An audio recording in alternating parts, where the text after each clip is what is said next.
we present Bernard Horsfall as Harry Lawson and Geoffrey Banks as Professor von Hartwig in A Journey to the Center of the Earth, the novel by Jules Verne, adapted for radio in 8 parts by Howard Jones. Part 7, The Mysterious Dagger. No doubt you will recall much of what I have told you already at our earlier meetings. But in case you have forgotten, let me remind you that my name is Harry Lawson, and that my uncle is that famous, learned, eccentric gentleman, Professor von Hartwig of Hamburg. It seems only yesterday that my uncle brought to his house in the Königstrasse a book in which I discovered an ancient parchment covered with runic characters. It had been written by a certain Arne Saknussemm, an Icelandic alchemist of the 16th century, who claimed to have made a journey to the center of the earth. My uncle insisted that we followed in the footsteps of this great man. So he and I and our faithful guide Hans Bjelke descended the crater of Snæfellsnes, an extinct volcano in Iceland, and found ourselves in a maze of subterranean passages and caverns. There we all but died of thirst, and there I was lost in impenetrable darkness and for a little while became demented. Later, we sailed on a raft over a mighty sea, the Central Sea, the professor named it. We witnessed a battle to the death between prehistoric monsters, and then were overwhelmed by a fearful hurricane. It was the ever-faithful Hans who saved our lives when we were tossed up on some rocks. Where were we? That was the question we had to decide. My uncle consulted the compass. Oh, no. The needle is pointing to the shore. The shore is north, the sea is south. Do you realize what this means? Yes. There must have been a slant of wind during the storm. We've been carried back to the shores of Port Gretchen. The shores we left, apparently forever, so many days ago. Every hour, every minute on the raft has been so much time lost. So, fate plays me this vile text. Air, fire, water, all combined against me. Well, now they shall learn what the will of a determined man can do. I will not yield. I will not retreat 1 inch. We shall see who is going to triumph in this immortal contest. Man or nature. Forward. Forward, I say, to the center of the earth. Uncle, listen to me. To the raft. To the raft. We sail again. Listen to reason. What is it, Harry? Uncle, there must be some limit to our ambition. We can't achieve the impossible. You know as well as I do that we are quite unready for another sea voyage. It's absolute madness to contemplate a second voyage. A 500 leagues on a wretched pile of beams? With another bedsheet for a sail, a stick for a mast, and probably a tempest to contend with? We can't steer our raft adequately, so we shall be at the mercy of any foul weather we run up against. I tell you, Uncle, it's an act of sheer lunacy to take risks for a second time on this treacherous sea. What are you saying? You've not heard a single word I've been saying. No, I have not, Harry. Come to the raft. This time, Uncle, you must listen. You must hear me. The raft isn't even seaworthy. Then we must make it seaworthy again. I will instruct Hans. If you say so. But it's going to take time to repair. They have plenty of cordage. It will take Hans, no time at all. Yes. We shall see who is going to triumph, man or nature. Such was the result of my attempts to overcome the professor's stubborn will. I tried again. I begged, I implored him, but all to no purpose. Meanwhile, Hans set about repairing the raft, and before long he had raised a new mast and a new sail which snapped merrily in the breeze. The professor spoke a few words to Hans, who nodded calmly and immediately began to stow our baggage on board and to prepare for our departure. In a mood of stolid and sullen resignation, I was ready to board the raft, when my uncle put his hand on my shoulder. There's no hurry, my boy. We shall not embark until tomorrow. Now, since fate has cast us cruelly back on these shores, I think we should not leave them without making a thorough inspection of them. Very well, Uncle. Let us set out on another journey of discovery. That is the spirit. We can leave Hans here. He has quite enough to get on with. I imagine Port Gregson to lie somewhere to the west of this place. These shores, in fact, are new to us. There should be a lot to interest us here. The distance between the high water mark on the foreshore and the foot of the rocks was considerable. As we trudged along, our feet crushed innumerable shells of every shape and size, shells that had been the homes of animals in the early period of creation. I particularly noticed some truly enormous shells, carapaces of turtles and tortoises, more than 15 feet in diameter. For a full mile, we followed the curvings of the Central Sea, advancing sometimes with great difficulty over broken masses of granite mixed with flint, quartz, and alluvial deposits. Suddenly, my uncle stopped. It is a cemetery. It is bones. Bones. All bones. On that spot, some 3 square miles in extent, was accumulated the whole history of animal life. When we moved, our feet crushed with a dry, cracking sound the remains of countless prehistoric fossils. I was quite bewildered, and my uncle, for his part, stood with his arms raised towards the granite vault which served us for a sky, his mouth wide open, his eyes gleaming behind his spectacles. For some minutes, he stood thus, literally agape at the magnitude of this discovery. And then suddenly he darted forward, caught up an object, and cried in excitement. Harry! You see what this is? A human skull! It was, indeed, a human skull. Perfectly recognizable. Had the peculiar nature of the soil preserved it through countless ages? I couldn't say. Nor, for that matter, could my uncle. But this head, with its tight, stretched and parchment-like skin, with the teeth whole, the hair abundant, was before our eyes, almost as if in life.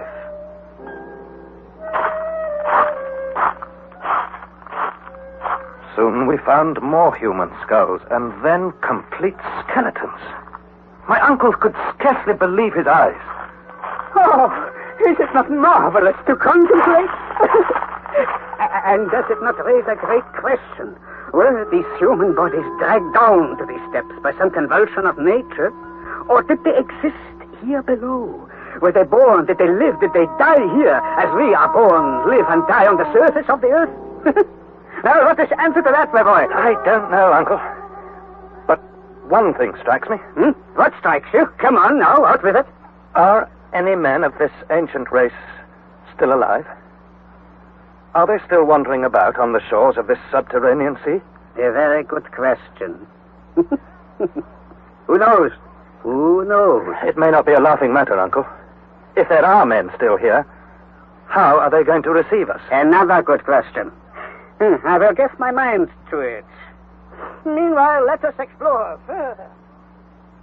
For a long and weary hour, we tramped over the great bed of bones. Presently, the shores of the Central Sea were lost behind hills. These hills and the rocks and what appeared to be far-off forests all had a weird and mysterious aspect under the steady glare of some form of electric illumination. The imprudent and enthusiastic professor, who did not care whether he lost himself or not, hurried me forward. And after about a mile, we came to the edge of a vast forest.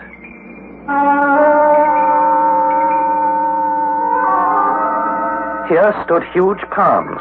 Yonder were pines, yews, and cypresses, all seemingly bound together by a carpet of creeping plants, The professor was in ecstasies.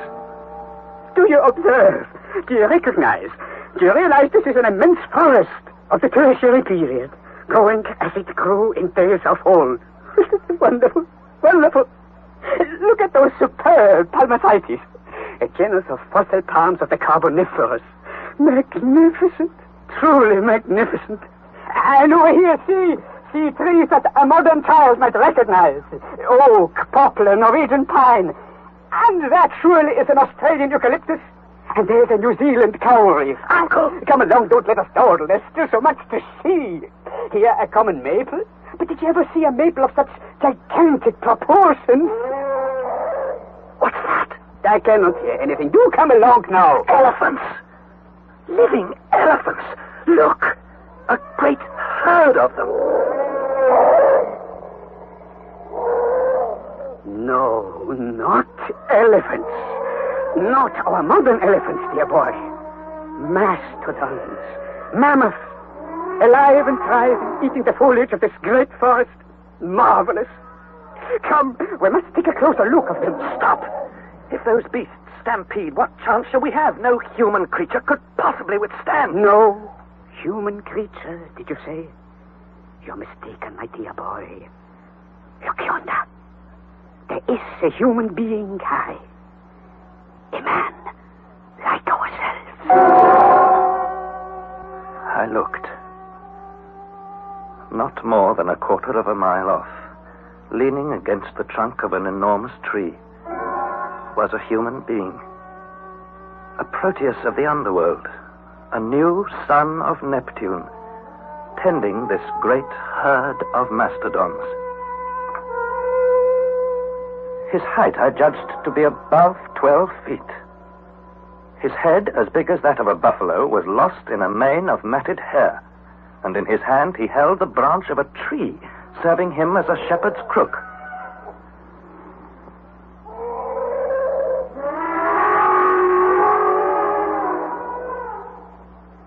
For some minutes we neither moved nor spoke.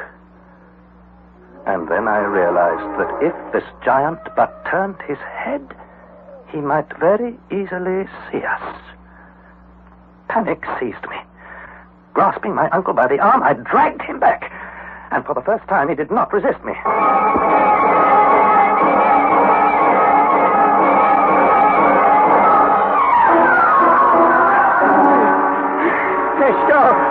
Stop it. I can run no further. Yes, I think we're safe here. Sit down. Get our breath back. Thank you. Thank you, my boy. Yes, it's better. I am reminded of a phrase in the Latin. Immanis pecoris custos, immanis ipse. The keeper of gigantic cattle, himself a giant. Precisely. What a man! What power, what strength! I just don't believe it. You don't believe it? You don't believe the evidence of your senses? Of your own eyes? The giant was real enough, I grant you, Uncle, but I don't believe he was a man like us. Not Homo sapiens. Oh. It stands to reason that no generation of men such as we are can inhabit this subterranean world. Why not? Why not, please? Because if they did, they would all know about us who live on the surface. They would have communicated with us. Possibly. But that was a man-like creature, but it wasn't a man. A gigantic monkey of some sort. I will think over your views and opinions. And now that I am quite recovered, my boy, let us continue with our explorations. We made our way towards the Central Sea. Though this was new territory to us, I noticed every now and then certain rocks which in shape and formation reminded me forcibly of the rocks at Port Gretchen. There were also streams and cascades tumbling from above the rocks, and this seemed to confirm the puzzling compass reading and our extraordinary and involuntary return to the north shore of the Central Sea. Then, as we pushed on, the unrecognized appearance of a stream or the profile of a rock threw me into doubt. I said, "Have we ever come this way before, Uncle?" I'm just wondering this myself. I wish I could be sure. Well, we were not cast ashore exactly at the spot we sailed from, that's quite certain. I think the storm must have driven us above our starting point. Therefore, if we follow this coast, we shall come to Port Gretchen. In that case, it is useless to continue our exploration. The best thing we can do is to return to Hans and the raft. Yeah. Are you quite sure of our bearings? Well, not quite sure, Uncle. These rocks are so much alike. All the same, I seem to recognize this cape as the place where Hans built our raft. I fancy we must be very close to Port Gretchen, even if we haven't reached it already. My dear Harry, if this were Port Gretchen, we should find traces of our footsteps, or at least some signs that we have been here. But there's nothing. Nothing. Just a moment. I can see something. Yes, I was right after all, Uncle. And what have you found? Oh, the rusty old dagger. Why did you bring that thing with you? That's no good at all. I've never set eyes on it before. Isn't it yours? Mine? I don't recognize it at all. I'm sure it was never mine. That's very puzzling. Not in the least. The explanation is simple. Icelanders like these old-fashioned weapons. Obviously, this knife belongs to Hans. He must have dropped it without knowing. No, Uncle. This doesn't belong to Hans. I know him and his habits too well. Hmm? Could it be the weapon of some ancient warrior? Or of some living creature? Like that gigantic shepherd with his mastodons? And yet, such a creature, if he carried a knife at all, would be armed with a stone knife. Flint, or just possibly bronze. But this knife is steel. Steel, I tell you. Steel, certainly. But calm yourself, Harry. This weapon is a true dagger, such as was carried by gentlemen in their belts during the 16th century. Clearly, this one is of Spanish workmanship.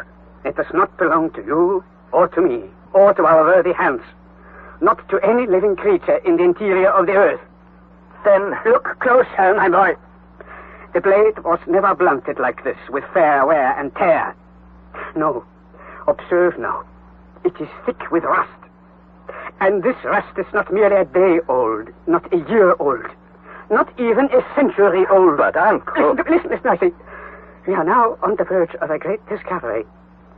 This dagger, a wonderful and fortunate find, my boy, has lain on the sands of this shore for more than 100 years, more than 200, more than 300 years. And it was used, or so I firmly believe, by someone endeavoring to carve an inscription on these rocks. Well, if your theory is right, someone brought the knife here. Someone used it here. In a word, somebody has been here before us. Yes, Harry, yes. Now you know the importance of your find. A man has been here before us. A man who has tried once more to indicate the right road to the center of the earth. Let us work around. Let us see what we can find. Forward! Forward! We walked along the wall of rock, looking into every tiny fissure which might widen out and prove to be the road to the center of the earth. Presently we reached a spot where the beach narrowed and the sea almost lapped the base of the rocks, which here were very steep. At last, beneath a huge overhanging rock, we discovered the entrance of a dark and gloomy tunnel. And here, on a tablet of granite, which had been smoothed by rubbing it with another stone, we could see two mysterious and much worn letters, the initials of the bold and extraordinary traveler who had preceded us on our great adventure. A-S. I was right. I was right. Arne Saknussemm. Always the great Arne Saknussemm.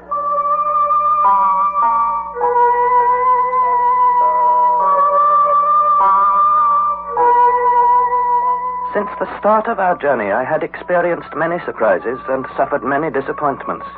Indeed, I believed that I was hardened against all further surprises, that I would neither see nor hear anything to astonish me again. When, however, I saw those two letters carved in the rock, when I held in my hands the very dagger which had carved them more than 300 years before, I was struck dumb with wonder.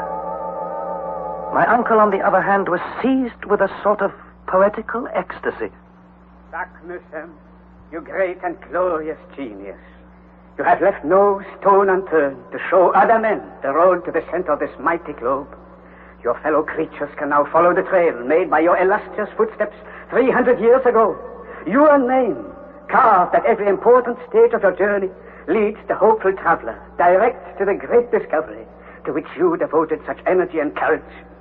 And doubtless the audacious traveler who follows your footsteps to their destination will find the same initials carved at the very center of the earth. I will be that audacious traveler. I too will carve my name on the same spot. But in justice to your devotion, to your courage, and to your being the first man to indicate this road, let this cape, seen first by you on the shores of the sea discovered by you, let this cape be known for all time as Cape Saknussemm. I confess I was roused to a pitch of wild enthusiasm by my uncle's stirring words. What another man had done in ages past could, I felt, be done again, and I was determined to do it myself. Forward, forward, I cried, using the professor's watchword. And I started in the direction of the somber gallery, the road we had to take. Stop, boy, stop. Let us not lose our heads in this wonderful moment. Before anything else, we should return to our good friend Hans, and then we can bring the raft round to this point. Oh, very well, but don't let's waste time, Uncle. Come along. When you come to think of it, everything has worked out for the best, Uncle. Not quite so fast, please. All for the best, Harry. So, you begin to realize that now. Yes, Uncle. Even that fearful hurricane was our friend. It put us on the right road. I agree. There is something providential in the way we were blown back here. And to make the great discovery of Cape Saknussemm, it's almost beyond belief. I beg you not to go quite so fast, Harry. It's only that I'm anxious not to waste time, Uncle. I can see exactly how things are working out for us. We shall take a northern route. We shall pass under the northern regions of Europe, Sweden, Russia, Siberia, and who knows where, instead of burying ourselves under the burning plains and deserts of Africa. Let us go on as we're going, and heaven will be our guide. Yes, Harry, yes. We shall leave the flat sea behind us, and we shall descend, forever descend. Do you know, my dear boy, that to reach the center of the earth, we have only another 5,000 miles to travel? Oh, 5,000? It's scarcely worth talking about. The thing is to get going. Yes, to get going. Forward to the center of the earth. Thus our wild speeches continued until we rejoined our patient and phlegmatic guide. All was ready for our departure. Every single package and parcel was stowed in its allotted place. We boarded the raft and hoisted the sail, and Hans guided our frail craft towards the newly named Cape Saknussemm. About 6 o'clock in the evening, we sighted a suitable place to land.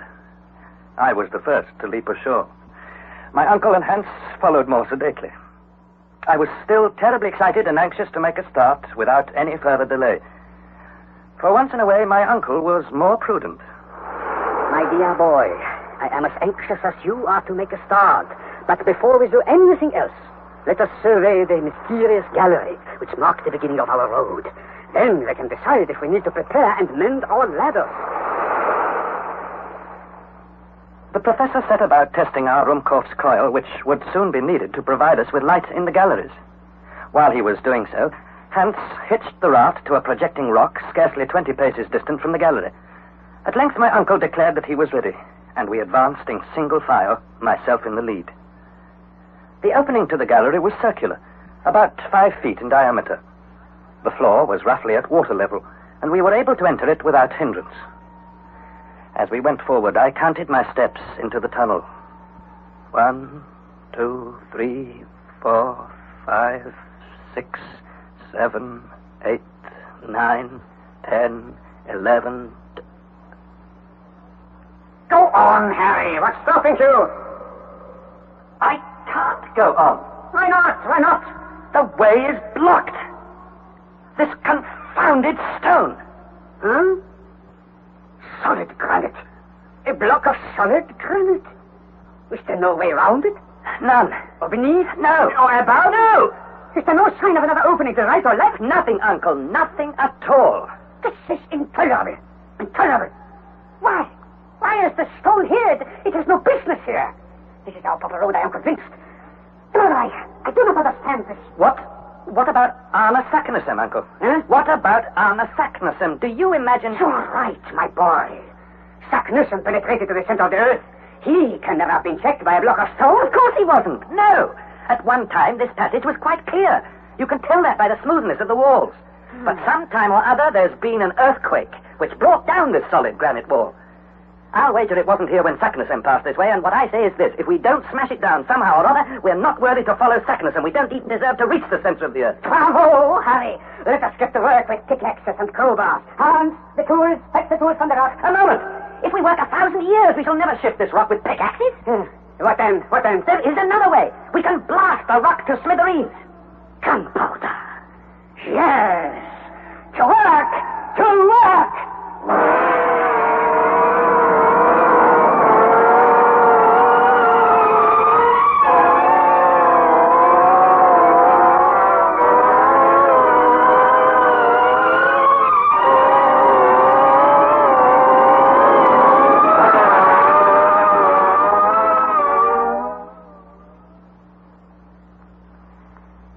That was the 7th installment of A Journey to the Center of the Earth, adapted by Howard Jones from the novel by Jules Verne.